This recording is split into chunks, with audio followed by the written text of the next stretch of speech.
Formalin মুক্ত কথা বলবো, যে কথাগুলোর মধ্যে কোনো ঝুঁই ঝামেলা নাই, যে কথাগুলোর মধ্যে কোনো পার্শ্ব প্রতিক্রিয়া নাই। একেবারে নিরপেক্ষভাবে কয়েকটা কথা বলতে চাই। কয়েকদিন আগে ইসলামী আন্দোলন বাংলাদেশের একটা প্রোগ্রাম থেকে, বিক্ষোভ মিছিল থেকে 3 জনকে গ্রেপ্তার করেছিল পুলিশ। তো এই ব্যাপারে দেখলাম মোহতারাম মুফতি হারুন ইজাজ সাহেব, মাহমুদুল হাসান গনবি, আলী হাসান ওসামা তো আছেই। তারা ইসলামী আন্দোলন বাংলাদেশকে কটাক্ষ করে বিভিন্ন ধরনের কথাবার্তা তারা বলেছিল।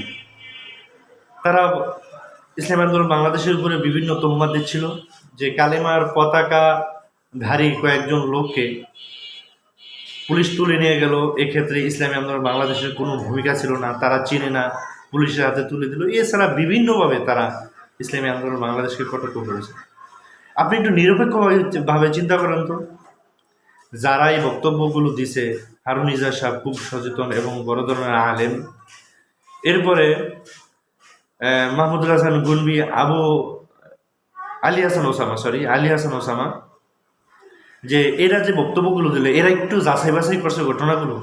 ইসলামী আন্দোলন বাংলাদেশের বিক্ষোভ মিছিলে, সমাবেশে কালেমাদারি কেউ থাকে না, কালেমার পতাকা থাকে না, কেউ কালেমার এই ব্যাস পরে কি এই সমাবেশে অংশগ্রহণ করে না। আমি দেখছি বিভিন্ন সমাবেশে এই ধরনের পতাকা থাকে, কালেমায় তো এবার ব্যাস থাকে এবং ভিন্ন ব্যানারও থাকে।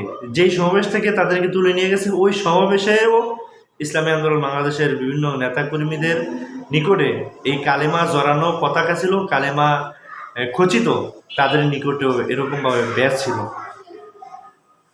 এরপরেও তারা কেন এই বিদ্বেষ করলো? মূলত তারা একটু ভিন্ন ড্রেসে ছিল বা তাদেরকে সন্দেহজনক মনে হয়েছে, এই কারণে পুলিশ সচেতনতার লক্ষ্যে তাদেরকে নিয়ে জিজ্ঞাসাবাদ করেছে এবং তাদের সারানোর ক্ষেত্রে ইসলামী আন্দোলন বাংলাদেশেরই ভূমিকা ছিল। আমাদের ঢাকা মহানগর দক্ষিণের সভাপতি মাওলানা ইমতিয়াজ আলম ভাই, তিনি ফোনের মাধ্যমে পল্টন থানার যে ওসি আছেন তাকে ফোনের মাধ্যমে তাকে সারানোর জন্য বলেছেন। তাইলে যেখানে ইসলামী আন্দোলন বাংলাদেশের ভূমিকা ছিল তাদেরকে সারানোর ব্যাপারে, সেক্ষেত্রে আমরা বা মুফতি হারুন ইজাজ সাহেব তারা না যাই না বা একটু ভালো করে যাচাই বাছাই না করে এই ধরনের কথা বলার মানেটা কি, আমি অন্ততপক্ষে বুঝলাম না।